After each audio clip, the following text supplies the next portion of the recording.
Hey, I'm Kevin McCurley. Hi, I'm Kevin McCurley, and I'm going to show you a snake with eggs. Oh, what's exciting about these eggs? Because I mean, This is actually this is a golden child reticulated python. This is also she's a het orange ghost stripe. So I actually bred her to a cow. She carries the calico gene, and the male carries the calico gene. This is actually the mom of moo, all the moo stuff. She's wrapped around a clutch of eggs. She's so her job. Okay, we're in nature, right? So we got this big retic. Her job is once she's gravid, she finds a reasonably safe, secure place that she can be really, really quiet, and she will then lay her eggs. So reticulated pythons, unlike many pythons, have about a third longer period of time for gestation. Their eggs are very intolerant of a lot of temperature fluctuations and what the average mean temperature is and all that. So we have this mom. She's wrapped around what looks like a good clutch of eggs. So they're nice and white, and they're shaped and they're the size of normal eggs. So I pretty much feel pretty positive that they're actually fertile and they're good. So what she's doing, imagine, so pythons that maternally incubate, unlike let's say like a rat snake or a corn snake that does not maternally incubate, what she's going to do, she's going to act as a cloak. And what that cloak is actually accomplishing, it's going to hold humidity in, so she's going to regulate humidity, and maybe if outside was really moist, she actually might open it up so let the eggs are very permeable. So if you imagine that the egg surface is a membrane, and it's got all these little dots and all these little pores, and what this allows gasal exchange to the atmosphere. It also allows moisture to be drawn in and actually released. So that's part of it. So she's a cloak. And another thing that she's doing is she is managing temperatures.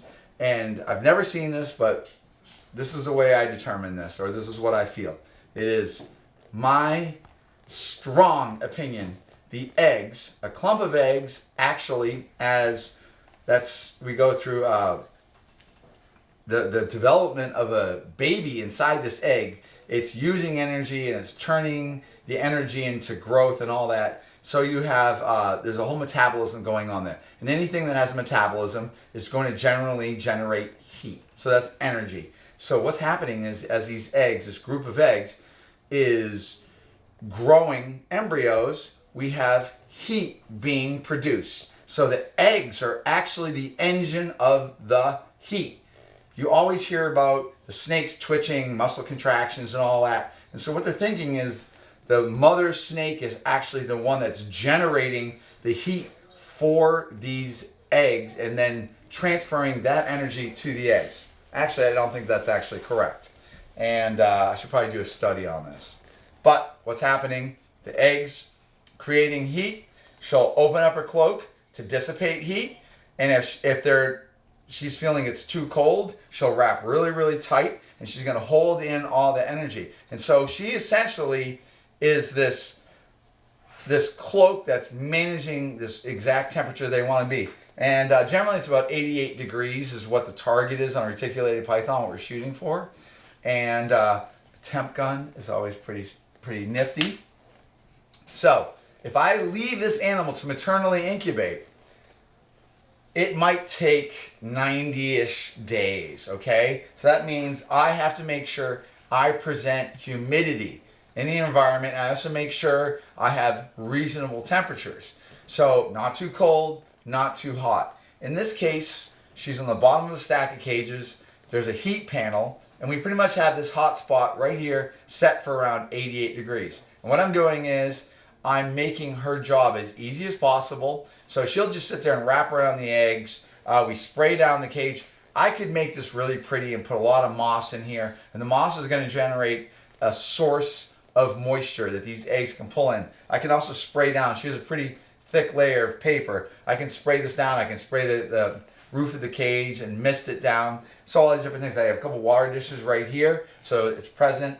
A couple negative things. So when I allow an animal to maternally incubate the eggs, I don't have a lot of control over the parameters.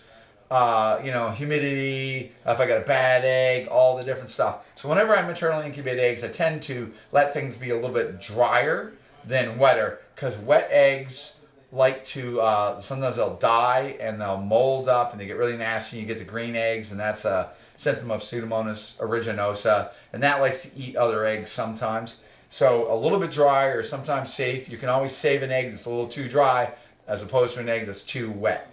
Her job is to protect these eggs. She'll protect them with her life. Her bond is, I could actually take her, and I've done this before with her, took her off her eggs, and then I put her in the cage, and she would go right back over there to the eggs. We did a video of this. This is actually the same female. I generally take away all my eggs, but maybe in this case I'm going to let her maternally incubate. It's fun. It's interesting. It's really just it's there you go. Where's the yawn? The yawn. You see that man eater right there doing that? I love her. Goodness. I love her. She's great. So brain's working. She's communicating. She wants to make sure things are okay. So she's not apt to like strike much. But what I'm going to do is if I go in there and I dink her with her, she's on red alert. She's protecting it.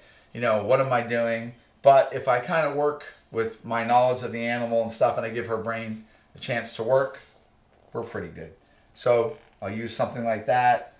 Just, hi baby. That's a nice looking clutch. You can see that. That's, hi. I know. Daddy loves you. Come here. See those eggs out, Donny? Yeah, I see the eggs. Okay, so I sprayed down the cage a little bit. So I'm going to guess these eggs, we're pretty much targeting 88 degrees. So we're going to see where we're at. 86.9. So what would we do? Is it because maybe she just got off of them? I also sprayed it down a little bit. So this is all good. This is excellent. So look at that. She's just a lot of tongue flicking. That's her bond to her eggs. She's going to start to cloak them. And I can wait a long time for these guys to hatch. But remember, there are things to do. So you manage your, if you choose to do maternal incubation, which is allowing the mom to continue to have her bond with her babies and all that. It's really, really interesting. But what you want to do, you want to bring your ambient temperature, which is where she's sitting, you want to bring it close to incubation temperature. So if we're doing ball pythons, 86 degrees is ideal, as is most pythons. And it just makes life easier. So if I challenge her and I put her at 80 degrees, she's really going to struggle. Sometimes she'll actually move. She'll leave her clutch of eggs, go over and heat up. Let's say we have an alternate heat source on the other side of the cage. She'll go over there, heat up her body, and then bring it back over here in the case of emergency. These eggs can generally bring 3 to 5 degrees of heat, of Fahrenheit, okay? So let's say I had a clutch of eggs and the room temperature is 85. These eggs can easily generate enough heat if she's cloaking to bring them up to 88.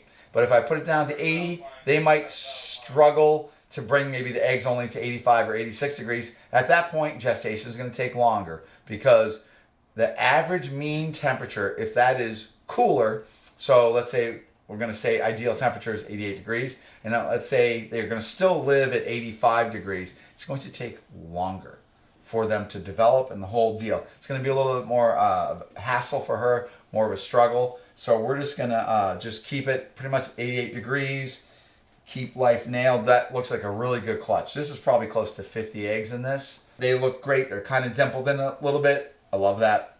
Is there a lower survival rate if we don't put them in the incubator, you think? So that's a really good question. So if we did have a couple eggs die, there's always a chance that as one egg starts dying, it creates this media for bacteria and fungus and mold to then expand and go into other eggs or actually take down maybe a weakened embryo or whatever. I've had varying degrees. I've had where the entire clutch comes out perfect, everything's great. I've had sometimes where, there's more eggs. So I think that has to do with infertility or maybe the viability of the eggs, how good was the breeding, what was the condition of the female when she, laid the clutch of eggs, was everything great? So if I have a really good strong clutch, which just looks like a really strong clutch, I decided I'm just going to leave this clutch just for fun. I'll show you a blood python clutch.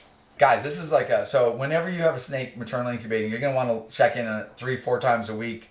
If you're gonna put moss in there, you want to moisten the moss. If you're gonna use this ambient 8-foot cage, we're spraying it down, looking at the eggs, doing everything. She's really quiet.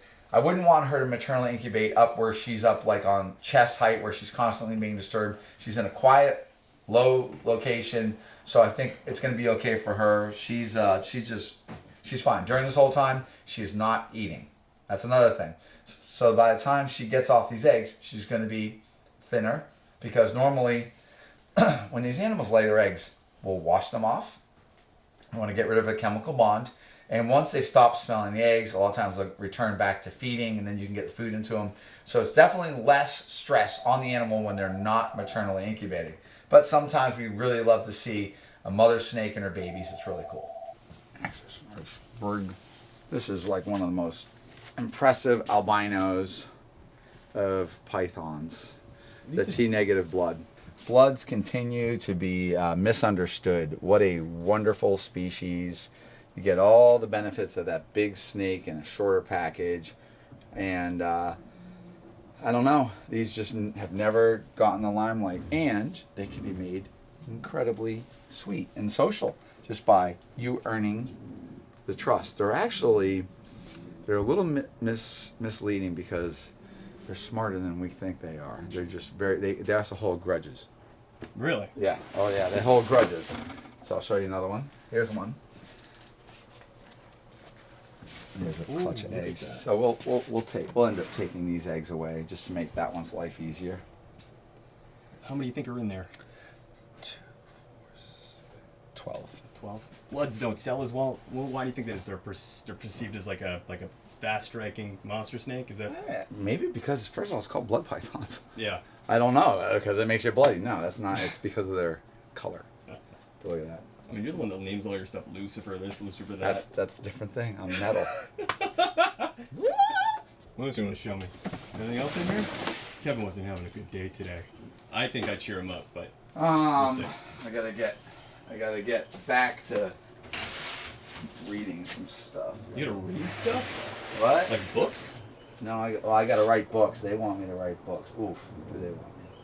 We'll just take this guy up for a sec. Yeah, I'm not gonna hurry. Why? What's happening? Well, no, because they're mangrove snakes. Yeah, and they're gonna move. You know, they're paranoid, so they think the world is out to get them. And hold on. So what's the plan here with Crowley? What are you doing with him? We breed Crowley. I mean, so ultimately making albinos. Have we done it yet? You already have hets, yeah. Goodness. And what's the next step after hets? And you raise the hets and you bring them back to themselves or to Crowley. Okay. They will have the cutest little cat. So cute. Another satanic reference here. God. I think we should have named him Chicken Butt, but you didn't want that. Fucking so stupid. Yeah, stupid names are stupid. You're a gamer. Oh, okay. This is the rear-fanged Boega melanota. This is a mangrove snake. So here's a T-negative. Hold on. And there's the normal wild type. They're crazy. They're pretty rare too, right? Yeah. Is this the only one in the world? That we know of. So that's like the Philippine mangrove snake. These are really cool. And they're blue if you look at the belly. And then we have another. This is another one you don't get to see much. This is the many banded mangrove. So this is a lot of fasciata.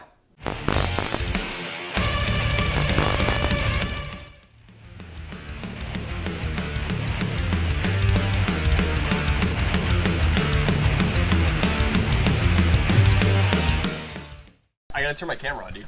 You didn't turn your camera on!